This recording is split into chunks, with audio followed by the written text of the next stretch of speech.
আসসালামু আলাইকুম রহমতুল্লাহ।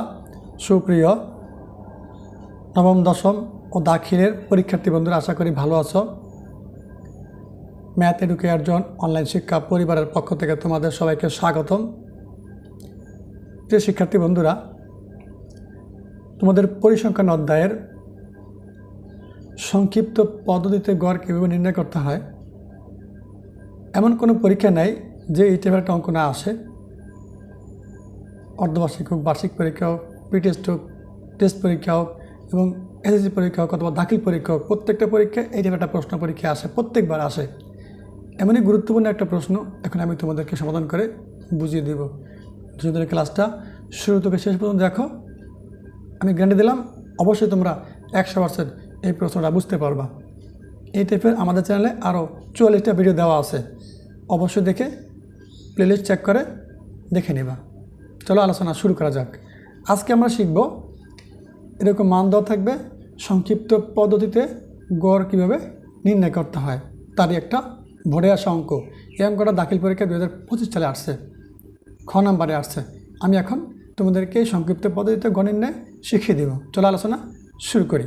খেয়াল করো, প্রথমে খেয়াল করতে হবে প্রশ্ন এরকম পাশাপাশি দেওয়া থাকবে 1, 2, 3, 4, 5, 6, 7, 7টা ঘর আমাকে এই খাতায় নিচের দিকে আঁকতে হবে। আমি আঁকি, তোমরা খেয়াল করো। এই যে খেয়াল করো, প্রথম ঘরটা একটু বড় নিবা, কারণ কি এখানে বাংলা লিখতে হবে, ঠিক আছে? বাকিগুলো ছোটো ছোটো নাও, কোনো সমস্যা নেই। 1, 2, 3, 4, 5, 6, 7। দেখো এই যে আমি 7টা ঘর নিছি নিচের দিকে। কীভাবে নিছি, আমি এখানে গুণে দেখছি প্রশ্ন করা ঘর আছে, 1টা 2টা 3টা 4টা 5টা 6টা 7টা। প্রশ্ন থেকে পাশাপাশি আমরা খাতে আঁকবো কি নিচের দিকে 7টা ঘর। খেয়াল করে শুরু থেকে শেষ পর্যন্ত দেখো, একটু ধৈর্য ধরে দেখো। আমার বিশ্বাস একটা অঙ্ক একবার শিখলে এই টাইপের যত অঙ্ক আছে সব করতে পারবা। আমার চ্যানেলে এই সংক্ষিপ্ত পদ্ধতিতে গণিত নির্ণয়ের আরও একটা অঙ্ক দেওয়া আছে, মেইন উদাহরণ একটা অঙ্ক। তবে আজকে আমি একটা বোর্ড প্রশ্ন দিয়ে তোমাদেরকে বোঝানোর চেষ্টা করছি, ভালো করে দেখো, অবশ্যই বুঝতে পারবা। প্রথম করে লিখবা, খেয়াল করো, তোমাদের কিছু রুলস খেয়াল করতে হবে যে সংক্ষিপ্ত পদ্ধতিতে গণনা নির্ণয় করতে গেলে আমার নির্দিষ্ট কিছু নিয়ম শৃঙ্খলা আছে, মানতে হবে। প্রথম করে লিখবা শ্রেণীব্যাপ্তি, শ্রেণীব্যাপ্তি, ঠিক আছে? তারপরে আমি দাগ দেবা। তারপরে লিখবা শ্রেণী মধ্যমান, শ্রেণী মধ্যমান। শ্রেণী মধ্যমানকে প্রকাশ করে XI দ্বারা। খেয়াল করবে এখানে XI লিখবা, X লিখে I লিখবা পাশে। শ্রেণী মধ্যমানকে প্রকাশ করে XI দ্বারা, তারপরে দাগ দেবা। এদিকে লিখবা গণসংখ্যা, গণসংখ্যা, ঠিক আছে? গণসংখ্যা প্রকাশ করা FI দ্বারা, এখানে FI লিখবা, ঠিক আছে?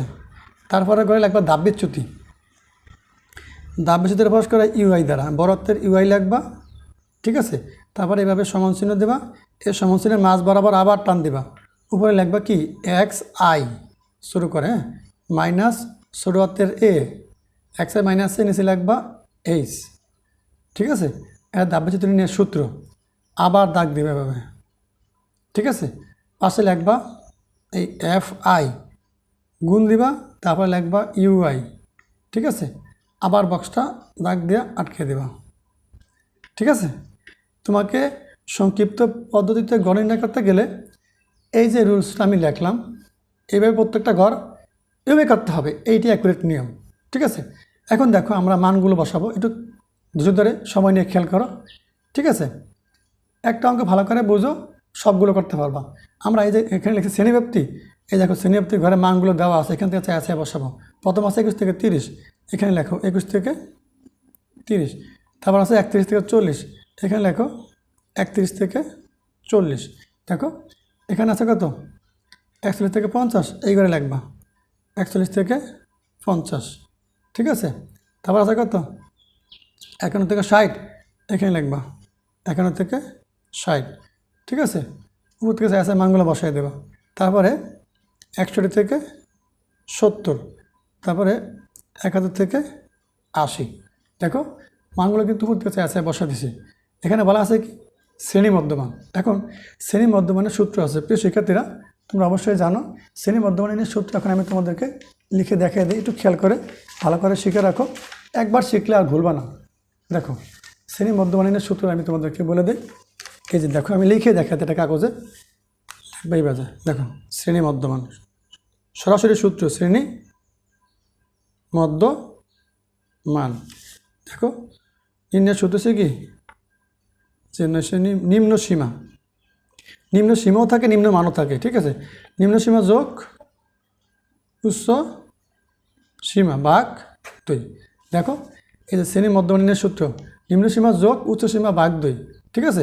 এখন এই যে শ্রেণী মধ্যমান আমরা বের করবো, এটা হচ্ছে শ্রেণীব্যাপ্তির মান আছে 21, এটা হচ্ছে কি নিম্ন সীমা 30, এটা হচ্ছে কি উচ্চ সীমা অথবা নিম্নমান উচ্চ মান, দুইভাবে বলতে পারো, মানে দুইভাবে বলা যায়, দুইভাবে সঠিক, নিম্নমান উচ্চমান। তাহলে এখন বলা আছে কি সূত্র শ্রেণী মধ্যমান সমান সমান সূত্র কি নিম্ন সীমা যোগ উচ্চ সীমা ভাগ 2। এখন দেখো এখানে নিম্ন সীমা 21, উচ্চ সীমা 30। এখন এই নিম্ন সীমা এলাম কত অঙ্কটার ভিতরে 21, এই প্লাসটা দাও, উচ্চ সীমা কত 30, ভাগ এই 2 বসাও। দেখো 21 আর 30 যোগ করলে কত আসে 51, নিচে ভাগ করে 2 দ্বারা কত আসে 25.5, ঠিক আছে। দেখো 25.5 আসছে কি শ্রেণী মধ্যমান। আমি একটা বের করছি, প্রথমটা কত এনে বসবে 25.5। তোমরা এগুলো হাতে করবা না, ক্যালকুলেটারে করবা, সংক্ষেপে খালি জানা থাকতে হবে যে শ্রেণী মধ্যমানের সূত্র কি শ্রেণীর নিম্ন সীমা যোগ উচ্চ সীমা ভাগ 2। তাহলে এই দুটা যোগ করবা, শ্রেণীব্যাপ্তি নিম্ন সীমা 21, উচ্চ সীমা 30, এই দুটা যোগ করে 2 দ্বারা ভাগ করবা, উত্তর চলে আসবে। এখন দেখো 21 থেকে 30 শ্রেণীব্যাপ্তি কত, বা শ্রেণী ব্যবধানে বলতে পারো কত 10, শ্রেণীব্যাপ্তি অথবা শ্রেণী ব্যবধান 21 থেকে 30 10 ব্যবধান। তাহলে এখানে প্রথম যেই মানটা পাইছো প্রত্যেকটা 10 যোগ করবা, 25.5, 10 যোগ করলে কত দেবো 35.5। তুমি এদের যোগ করো, তারপর 2 দিয়ে ভাগ করো, এইটাই আসবে। যার শ্রেণীব্যাপ্তিরা এই মানগুলো যোগ করবা, তারপরে 10 যোগ করলে কত আসবে 45.5, তারপরে 55.5, তারপরে এই যে 65.5, তারপরে এই 75.5, এরকম করে বাড়বে, ঠিক আছে। একবার করলে বাকি দিয়ে করা লাগবে না, তুমি দেখলে বুঝতে পারবা। 10 যোগ করে দেবা, তাহলে হয়ে যাবে শ্রেণী ব্যবধান। মানে এই অঙ্কের শ্রেণী ব্যবধান যা থাকে তার সেই মানটা বাড়াবা। এখানে 21 থেকে 30 শ্রেণী ব্যবধান 10, তাহলে প্রথমে যে কত 25.5, এভাবে 10 করে বাড়ায় যোগ করে দেবো, অঙ্ক হয়ে যাবে। আর নয় তুমি যদি বুঝতে কষ্ট হয় সরাসরি এই দুটা যোগ করবা, 2 দিয়ে ভাগ করবা, এই ঘরে বসাবা, এই দুটা যোগ করবা ক্যালকুলেটারে, 2 দিয়ে ভাগ করবা, তারপরে যা আসে এই ঘরে বসাবা, তাই একই উত্তর আসবে, ঠিক আছে। আর তুমি একটা বাই করার পরে শ্রেণী ব্যবধান যা তা ওই মানটা লাগে যোগ করে প্রত্যেকটা ঘরে বসে দাও, তাও হয়ে যাবে, সময়টা কম লাগবে, হয়ে যাবে।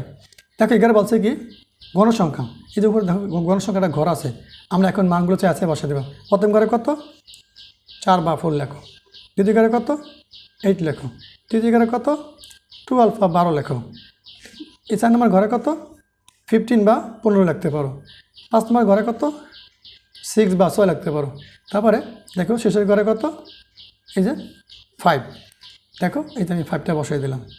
প্রশ্নতে পাশাপাশি আমরা নিচের দিকে বসাবো সোজা, ঠিক আছে। এখন দেখো এই যে গণসংখ্যার ভিতরে সবচেয়ে বড় মান কত 15, খেয়াল করো এখানে কিন্তু তোমাদের বোঝার আছে, এই যে গণসংখ্যার ঘরটা আছে এই ঘরের ভিতরে সবচেয়ে বড় মান 15, ঠিক আছে। তার সামনে ঘরে 0 বসাবা, খেয়াল করো কিন্তু গণসংখ্যার ভিতরে সবচেয়ে বড় মান 15, তার সামনে ঘরে 0 বসাবা, পিছনে ঘরে এখানে 30 চিহ্ন দেবা, ঠিক আছে, এখানে এ দেবা। এই যে গণসংখ্যার ভিতরে সবচেয়ে বড় মান 15, তার পিছনে যে ঘরটা আছে এর হচ্ছে আনুমানিক গড় এ এর মান। এই যে এখানে একটা শব্দ আছে এ, XI মাইনাস এ বা কেস, এই যে গণসংখ্যার মধ্যে সবচেয়ে বড় মান 15, তার পিছনে গড়ে যে মানটা থাকবে শ্রেণী মধ্যমান সেটা হচ্ছে আনুমানিক গড় এ এর মান, ঠিক আছে।